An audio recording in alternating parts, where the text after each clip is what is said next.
Hello, everybody out there. This is TNM Card Fight, bringing you something new called Tristan's Corner. Tristan's Corner. Sorry, reject somewhere. Okay, so today we're going to be talking about Pale Moons. Now, Pale Moons is one of the newer races to be released from the set 3 of Vanguard, which is the Rise of the Demonic Lord. Demonic Lord. Yeah. Demonic Lord Invasion? Yeah, Demonic Lord Invasion. Sorry, I don't know the set name. I'm sorry, I'm being stupid right now. So, we will stand up the Vanguard. So, our Vanguard is the only one that we have as of now until set 8, which is the Hades Ringmaster. The Hades Ringmaster allows you to soul charge whenever he is ridden on. Now, that is all you really need to know about that guy. Triggers. That is all you really need to know about that guy. With Pale Moons, they get kind of shafted. Yeah, right? they do get shafted in this set, mainly because they only get 4 triggers. I mean, three main triggers or trigger types, which is the critical trigger, 2 draw triggers. The worst part of the it's the worst part of the deck that you get 2 draws. Well, not necessarily, because you want to be drawing into some of your main features, and you want to be clearing out your deck for your soul. Yeah. You want certain cards to be in your soul, so you want to be drawing those cards more than often. So, like I said, you only get 3 main types, which is the crit, the draw, and the heal. Okay. Heal is typical, draw is typical. The only different one is this guy. This guy says that whenever an attack is hit during the battle that he boosts, you can soul charge 1 card from your deck, and if you do, return this guy to the deck. So, it's not so bad, but the main problem is that he hits for 4,000, which kind of messes up your numbers, but Pale Moon has a decent way to fix those. Yeah. And we'll be talking about those a little bit later. So now that we've cleared the triggers and the grade 0s, we're going to move on to the grade 1s. The grade 1s is a fairly typical lineup. Mainly you want to be playing the Skull Juggler. Now, Skull Juggler does the exact same thing, where when he's placed on the rearguard or the vanguard, and you have a Pale Moon Vanguard, you soul charge. So you soul charge from your deck. This gives you 2 soul charges. Now, this is actually really key, because sometimes, and now for this version of the deck, you want to be getting your Crimson Beast Tamer into the soul as fast as possible. Now, Crimson Beast Tamer actually plays a big part in this deck, mainly because it boosts and it boosts 3 different cards, which is itself, Turquoise Beast Tamer, and the Barking Manticore, which we will talk about just in a bit when we get to the grade 2s. Now, Skull Juggler is the one that you want to ride. It gives you double soul charge. Next, we have the Midnight Bunny. Midnight Bunny is essentially the basic grade 1 for the effect types, and this is going to be the main effect types for your Pale Moons, which is they hit, they go to the soul, you counterblast 1, and you take a card from the soul and put it to your rearguard. Now, it seems like you're negging in a sense, where you're counterblasting 1 and you're putting it to the soul, and you really can't chase for another version of itself. But I've done some really neat tricks where you play Midnight Bunny, and when you boost an attack, if you have nothing here and they take it, you end up going for a grade 3 that's in your soul, which is actually really nice, especially when it's, turn 1 or turn 2 or turn whenever you need it. But it's the typical ability, counterblast 1, put it to your soul. When the attack hits, when this boosts, you put a card from your soul into the rearguard. And lastly, for your grade 1s, we have the Turquoise Tamer. This is the card that I was talking about earlier. Turquoise Tamer says, whether or not it is in the vanguard or the rearguard, during your turn, if you have Crimson Beast Tamer in your soul, it gets 3,000. This is going to be your main booster, because it boosts for 9,000, and it changes the numbers up significantly. I'm only playing 3 in this version, because Turquoise Beast Tamer is not something you want to have in your soul. If you do, you want to be getting it out with Midnight Bunny or something else, or you can even chain it to Alice, so you have it on the board, and then use Midnight Bunny to get your Alice back. Again, this is the type of chains that you're going to be doing with Pale Moons, so you can just find these little neat tricks. They're just neat quirks that Pale Moon has as you play the deck more, and you figure them out more and more often. And then lastly is your Null Guards. You don't have to play 4. I play 4. It's just your basic Null Guard, the Hades Hypnotist. Yes. You can play 3, and if you really want to do that, you can take it out for, say, another turquoise tamer, just if you want to see it more, but that's about it. Next are grade 2s. Now, my grade 2 setup is a little bit funny. We have this guy. He is the Elephant Juggler. Elephant Juggler is a very strange card where if you are stuck and you have nothing else, you play him. He has 9,000 in attack, but he has a great ability where if he's on the vanguard, like I said, if you have nothing else to ride, you can play other cards to your rear guard and start soul charging from the top of your deck whenever you do that. It changed really well whenever you do Midnight Bunny's effect, or whenever you just want to soul charge cards and put cards into play. Next grade 2 that we have is the Barking Cerberus. And Barking Cerberus is just your basic 10k beater, interceptor, grade 2, yada yada yada. Why do you play those? It's a 10k beater. That's it? Put the pressure? Why else? Yeah. Okay. Because Pale Moons doesn't really necessarily have the numbers, you want to be using Barking Manicore just to get, like, you know, mid-game kind of pressure going on your opponent, especially when you chain it with something like Midnight Bunny. Because you're hitting for 17, you're getting that 15k magic number early mid-game. And they don't want Midnight Bunny to hit, or else you'll be getting something from your soul. Especially if you have something significant, say for instance, the next card, Mirror Demon. Mirror Demon is an 8k grade 2. It's not that great in comparison to its counterparts? Yeah, its counterparts. It's mainly there just to have, so you have some utility and you don't have to necessarily rely on Midnight Bunny or Alice.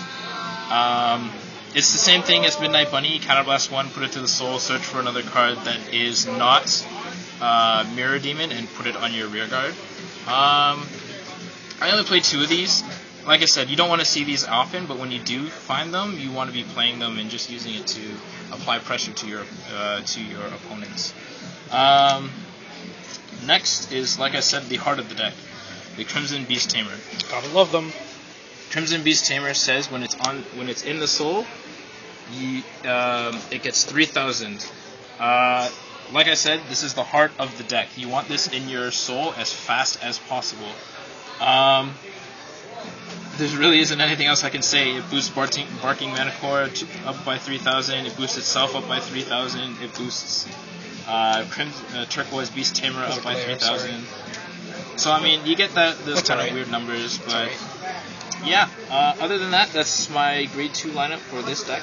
Side comment, Crimson plus Turquoise equals 20k columns. Yes, 20k columns is what you want to be going for. If not, you want to be going for this column right here. This is going to be your main Vanguard column. That nasty 22. He goes to 22, yes. 22, especially when he's boosted. He goes to 13 when Crimson Beast Tamer is in the soul. And he has a second ability where you draw a card and choose a card from your hand and put to the soul. So if you have Crimson Beast Tamer and you miss the ride last turn, you can just kind of like that, and you have Crimson Beast Tamer in your soul easy. Again, you plus out because you do draw a card, but you neg out from your deck. I have no idea what those terms mean. I just use them willy-nilly. It's more of a break even. I don't care. I use those terms however I feel like. All right. He's great on the side. The only problem is that he doesn't have intercept. He's just another 10k when he's in the rear, but he doesn't get his boost in the rear? Yeah, that's the weird part, but you know what? Whatever. You're gonna be hitting with Midnight Bunny anyways, or trying to get cards into your soul, or just plain aggro when he's on the rear guard. And you don't even want him in the rear guard. You want to know why? Because you want Alice. Who the is Alice? Oh, come on. I can't say it. I know. I'm working. Yes, so Alice, as you can see, is the second part of the deck. Alice says... Alice says the same thing that all the other cards that I did show you, which is Midnight Bunny and Mirror Demon. I don't know how many times I'm going to show that Midnight Bunny.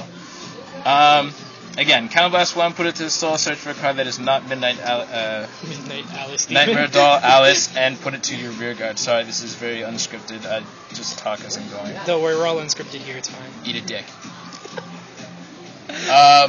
It's okay to have on the Vanguard. You mainly want it on the rear guard because, again, it applies pressure to your opponent. Whenever you attack, your opponent is always going to be guarding Alice because they don't want you to go for something else that is an 11k. Take for instance, your Crimson Beast Tamer. So you can search. It's excellent setup for when you want to get the turquoise tamer, Crimson Beast tamer line on your rear guard, and you'll be hitting through numbers, magic numbers. All them numbers. And then one Robert. What's a Robert for? Discuss. The fuck do you think Robert's for? Robert is for whenever you're stuck. It is CEO. It is CEO. It is Half a CEO. Okay, it's half a CEO apparently, according to cameraman Kevin. Like I said, same ability, soul charge. Look at the top, place it on the top or bottom, and then his soul blast is actually a neat one where you put all your opponent's grade 1s and 0s into the soul. There really isn't a negative one grade, so I don't know why they did that. Yeah, that's basically it for Pale Moons. Pale Moons has other cards that you can actually use for variants. What else is there? There's like a Red Eye clone where when it hits, it soul charges. Is there? Yes, there is. Oh, that's bad. I mistook it for Elephant Juggler earlier. It was funny. Nope. Yeah, that's not what you want to be playing. They have their base 8K. The base 8K? Yeah. Dark Metal Bicorn. You don't want to play that. You got Midnight Bunny. Why do you need that? Midnight Bunny and Turquoise Tamer. There. Like 9K and 7K with ability.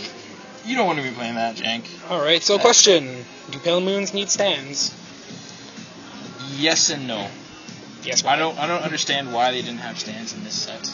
Because they didn't have It's just an off chance that when you do get the stand triggers, you're going to be mainly standing your Alice. So you can do something silly like, let's just say you had this board set up. So Robert is your Vanguard, and it's not on your Vanguard circle or whatever. So you have Robert, your Vanguard, and this. So you can actually do something funny where you attack with the Alice by yourself, and then your opponent has to block. Or they can take it, right? Because it is the weakest, it's going to be your weakest attack. So you're attacking with Alice, they say, no guard. So you go, okay, you cycle up for something else. Crimson Beast Tamer. So now you have, because of this setup, you have 18. So you go attack with Tamer and Midnight Bunny. And then you go, oh, well, I have to guard that one, so they guard that one. So then you go, okay, so I attack.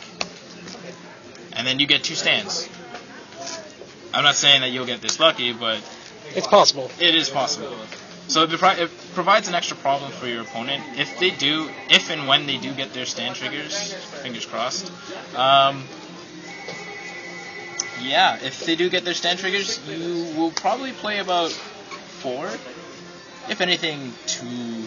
But other than that, it's a pretty solid deck from playing it. I was playing it last week, Tuesday, a lot, and didn't really lose much. I had problems against big aggro decks like Royal Paladins and Gold Paladins, mainly because their numbers are too big for the measly guards that Pale Moon has. 5k, 5k, 5k. There's only about 8Ks that 10Ks that you can actually use to guard with yourself, plus the Hypnotists. Yes, plus the hypnotists or the perfect guards. Yeah, so you want to be hitting your opponents, even if you want to aim at their rear guards. Your opponent's rear guards is what really becomes bothersome, because they're going to be attacking your Alices just as much as you're going to be attacking their Vanguard with your Alices. And that's all I can really think about this deck. Like I said, I've been playtesting it a lot. I've had mirror matches, I've had awkward matches, had shouting matches about this deck. And yeah, it's never really let me down. The only main problem is that it does get grade locked, like every other deck in the format. But when you do get grade locked, it's not like you can't compete. You can still kind of like put out damage, but you really want to get your grade 3 as fast as possible so that you can be playing your Alices. You don't necessarily need it. You can still kind of attack with Midnight Bunny, and if they let it through, you can search your soul for an Alice. But that's not what you want to be doing, because then your Alice becomes the problem. Yeah. And they don't focus on what really is the problem. So, I mean, yeah, you can distract your opponent with Alice, and that's mainly what Alice does. She sits there and becomes a distraction. So both of them do, Mirror and Alice. Yeah, but Mirror not so much, because your opponent's not going to be hitting Mirror. Depends on who you're facing, I guess. Smart players would hit the Alice and the Mirror. Obviously. Pro tip, hit the Alice in the Mirror. If you're playing Kegaro, for the love of God, Waste This your girl. Waste This your girl. counterblast and kill this thing. Kill it. And Kill it dead. I don't know why I'm telling you guys these tricks. Just because they're cute doesn't mean they can live. Exactly. They get even worse in set 8s, so be careful. This is one deck that you... Set 7? This September, we're getting more Pale Moon support. We're getting Liqueur and stuff. I've been saying set 8 since the start of this video. No, you only said it like once. Shut up. My video. Tristan's Corner. It's just this Deal with corner!